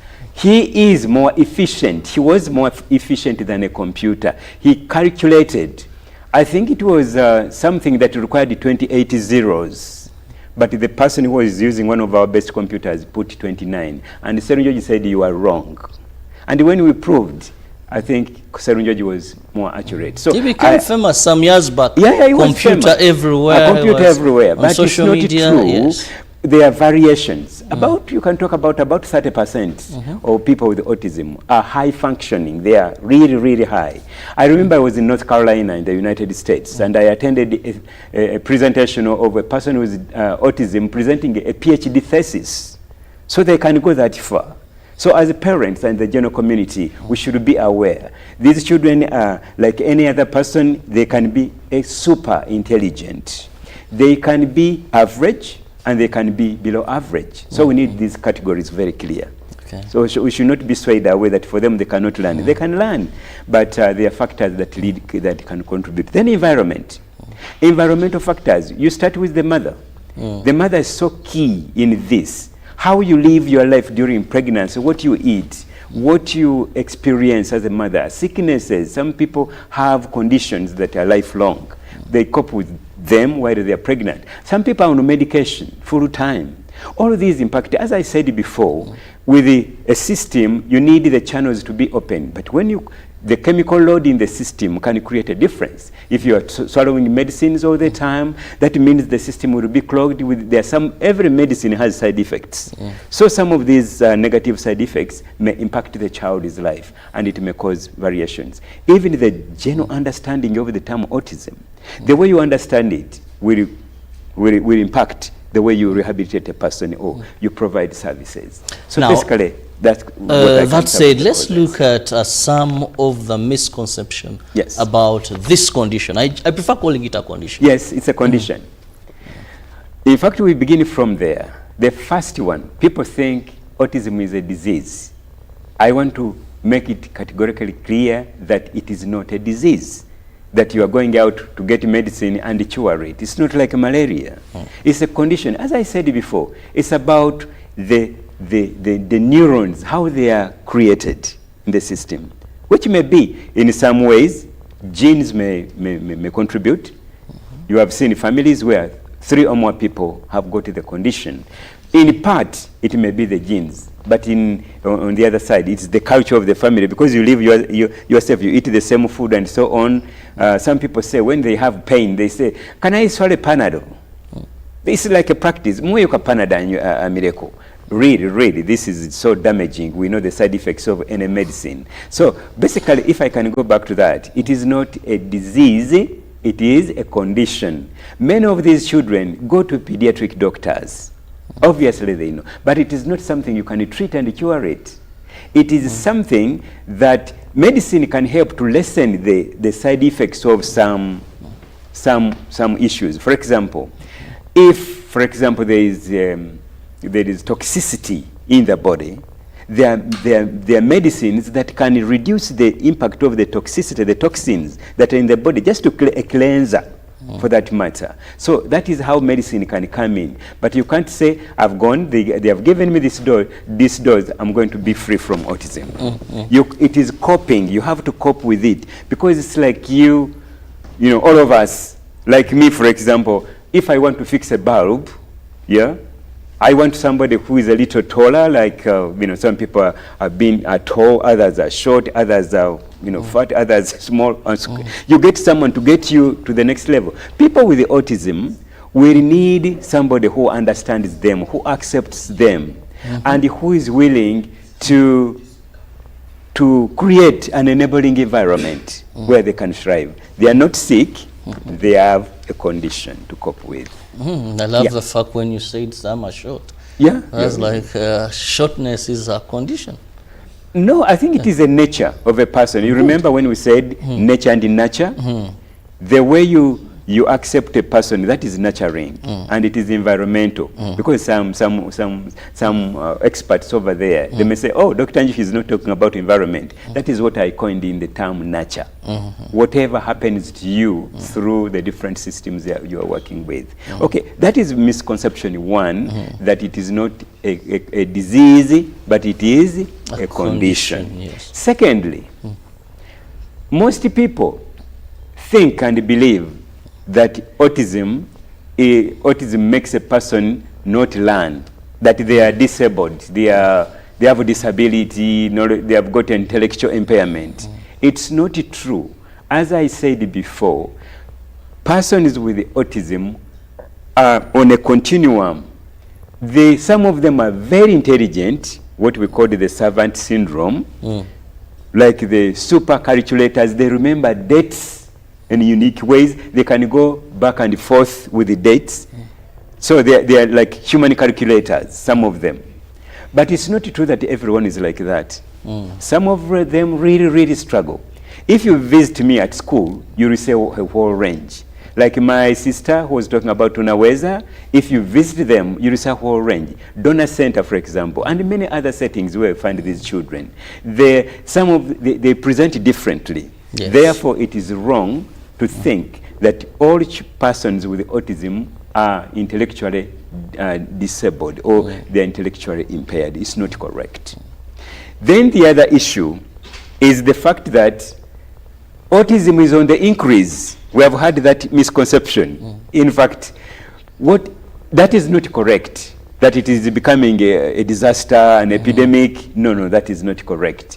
I think when I was in the studio last time, I did mention that His Excellency, the President, at one point, put people on task, those who are concerned, that we have put everything in place. Interventions are there, children are vaccinated, and so on. Why is it that the numbers are soaring?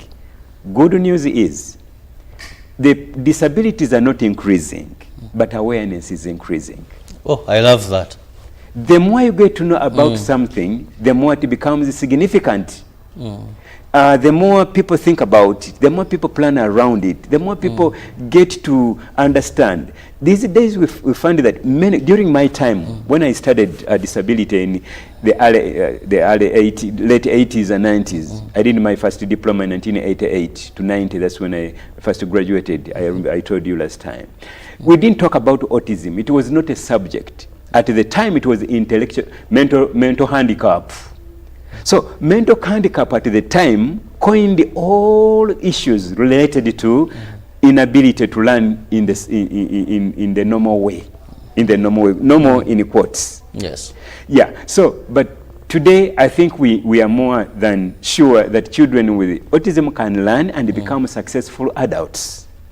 Those of you have watched some movies. There are some popular ones I was watching the other day about a doctor who was employed in one of the films, and guys didn't like him because they present differently.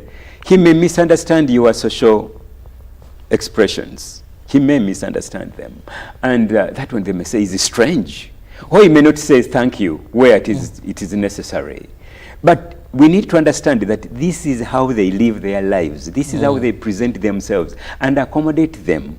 Accept them. I think there is a popular this song, Njagalanga Bwendi. I think this popular music. You know, I think when you understand someone and you just accept him the way he or she is, it becomes normal. So, yeah. So I think that is a bit which I think it is clear enough that all children with autism can learn, but they can learn depending on the God-given potential. If it can be a genius, it can be an average person, or it can be just below average. That's why I call upon UNEB. I think UNEB becomes a barrier in this case, because it defines who is clever and who is not, which is sad. I think we need to accept the fact that some persons, including persons with autism, they will study differently, their learning styles will be different. Probably they need a different set of exam. This idea of saying that you must pass all subjects may not work for people with autism. They need a different set of papers. And we need to find out where are they talented, because obviously they are talented, I know. Because they are hypersensitive to smell. When you go to international airports, they are employed to sniff cocaine. If you are carrying cocaine, they will detect you because their nostrils are so powerful. Security. These guys are sensitive. Even if a leaf falls off a tree, they may tell. Actually, one of the parents was telling me that they have a child who rarely sleeps. And I was like, but how can a human being fail to sleep? Says everyone goes to bed, but this child will not sleep today, will not sleep tomorrow, will not sleep the following day. Is that true? Yes, true.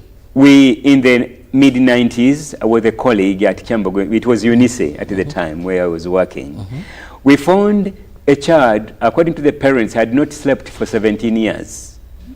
17 years without sleep. Didn't he look very old? He looked very old.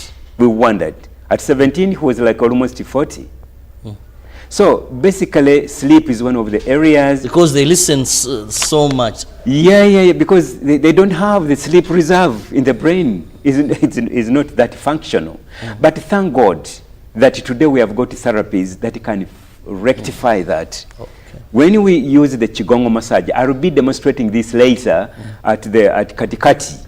Those of you who would like to come and see, I will be demonstrating how it is done. It's simple procedure that lasts, for the parents, takes 15 minutes. And if done well, you retreat the child. Sleep will be the first thing to respond to the massage. The other may be sleep. I think we've talked about it. Maybe I don't have to say more. The other misconception which we want to demystify is the vaccine. People think vaccines cause autism. While in part, I would like to say, because you are working with the medicines, if not properly administered, they may cause so many other things, including being a contributing factor. You remember we talked about environment. It may become a pollutant. It may pollute the system if it is not the right vaccine and if it is administered wrongly. So it is not true that it is the vaccine that causes the autism, but if it is the wrong vaccine and it is administered wrongly, I'm talking about doses and also maybe the conditions in which it is kept, it may be a danger, a threat to this. So basically, I think we should not say that we should not take our children for vaccination because they'll catch autism. That is not correct. So that one is another point. There are so many other misconceptions that we have had that maybe these children will not have good life. They cannot live independent lives. That's not true also. To the general public, I want to tell you that there are factors that determine your success. One, early identification. In the case of children or persons with autism, these children should be identified early. I remember my colleague, when she was here, she talked about 2 years. Fairly early you can see. And if you are a keen parent, even at 1 year, you begin to see signs. As I've said, bonding will be hard because the bonding comes fairly early. So we can't wait until 2 years. So when these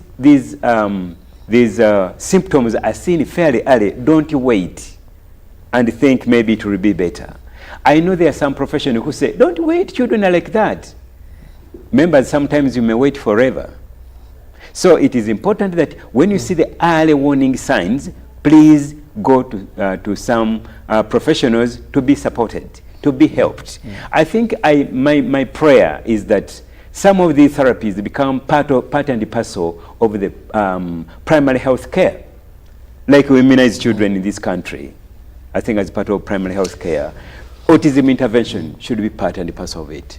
Well, Doctor, we have looked at the misconceptions. Yes, some of the misconceptions. Yes. And of course, you've rightly given us how this has impacted on very many lives of people. But one would want to know also, do you have proper data of how big this problem is? Unfortunately, as I said before, data, there is a time and expertise in this. I've told you that autism is a fairly new phenomenon in this country. Okay. As a scholar, I'm one of the oldest people who have studied special needs in this country. Because the first training for people to get to know, I know my brothers, the pediatric doctors, pediatric neurologists, these are people who have studied, but they can also testify that this is not a condition that was so prominent in the years, maybe the past 2 decades. But now it is becoming prominent. Why? Availability, information now is available. As we speak now, the real data, I can't say that we have the real reliable data. Let's look at an estimate just. An estimate, for example, the Ugandan study that was done, it put 70 people out of 10,000. But in the States, they will tell you it is one in 100. 1% of the population. So when you compute that in Ugandan terms, how many people do we have? I think we have a sizable number. So it is not something that we can despise. It is something we should put our hands on, because this country cannot prosper unless every Ugandan is contributing. When we speak about education for all, I think we need to know, at least thank God, we have developed tools in the education cycle. Ministry of Education and Sports, together with CRANE, that is Children at Risk Network, we produced the first ever national learning needs identification tool, and autism is one of the conditions. Now we are sure when children turn 3, as they enter preschool, all of them will be screened for conditions, and autism will be one of them. So we shall not have to wait for so long to give them what they deserve. And when these interventions are done, we should make sure that at every level we are checking whether these children are transiting to other levels. When it comes to P7, UNEP should be concerned, these children who entered P1 with autism, where are they? And what kind of examinations can we give them? When it comes to university, we should be concerned, where are they in higher education? And when it comes to employment, the public service should be concerned to find out our brothers and sisters who entered, where are they? We need to place them either in the private sector or in the public sector. So this is how we can deal with this issue. So I think that's what I can say about that. And now, Doctor, before we get out of here, what is the best way forward? You've talked about education. We have parents who have these children. We have some communities, among the misconceptions, you may not have mentioned this, but maybe think it is even either a curse or witchcraft or something like that. So maybe I need to dispel that one. In a very short... very short, just a second. Autism is not a curse. As I said, it is a condition. It is not a disease. It is not, you may not even call it a disability. Disability, because once you rehabilitate at the right time, these people will perform, and they will be independent members. Some of them may need lifelong support in different settings. But as I said, you make an environment accommodative for everyone. It's like a buffet. We need to be mindful. Why we do a buffet is that whoever doesn't eat this can eat the other. It's not true that you have to eat everything. That is my point of emphasis, that we have to create systems that accommodate all people in their diversity. So basically, as a point. But people thinking that these children but we need also to think about schools. The education that we have, we need to think a little bit. The National Curriculum Development Center needed to work a little bit more to ensure that these children also learn in the way they want to learn, the way they are programmed to learn. And we should put infrastructure in place that supports them. For example, when I visited the United States, I saw very many working in supermarkets. Because these people want things that are orderly, they arrange things in shelves perfectly. Then time should come when we preserve some jobs for people who are like that. Painting, they are wonderful painters because they like repetitiveness, things that are go in the same way.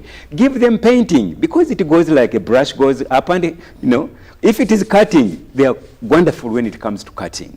Let us identify. I think we need professionals to get together. Maybe as a point of departure, we need multidisciplinary teams. Teams of people working together. We need a think tank for this country to think which jobs best suit for what category of Ugandans, so that at the end of the day we have got employment for all. But you find a scientist, maybe a clinical officer, also on a border, finding money. We need to think as a country that how do we ensure that every Ugandan has a chance, whether you have dyslexia, whether you have autism, whether you have any other condition. I think I'll come another day and talk about that. But as a way forward, members of the public, we want to invite you to Katikati. Those of you who are around Kampala, please just come and see the different testimonies where children are being supported and they are living better lives. Having autism in the end is not the end of life. You can still succeed if you are rehabilitated, if the infrastructure is accommodative, if there are policies. I think we can't emphasize it more than enough that we need a policy, an independent policy that supports people with different disabilities or conditions, including those with autism. Well, thank you, Dr. Njuchi Paul, who is an independent consultant on disability and inclusion. The day is today, but remember, this is the month of autism awareness. Throughout the entire month, we are creating awareness. However, globally, the day is celebrated today. And please go to Katikati. Have a look at these people that have very interesting testimonies. Well, Ruben is in Studio B, and I don't know which condition. Doctors just talked about the there are a number of conditions. One, some people are very bright. Is it dyslexia? I heard him talk about short people. I want to understand if it's only short people who can be autistic. Because in his statement I heard him say that short people, tall people. So the doctor should explain to us. Those who have short children or relatively dwarfs, are they autistic? No. Maybe for your information, brothers, Robert and the colleagues, I think dwarfism is not anything to do with autism.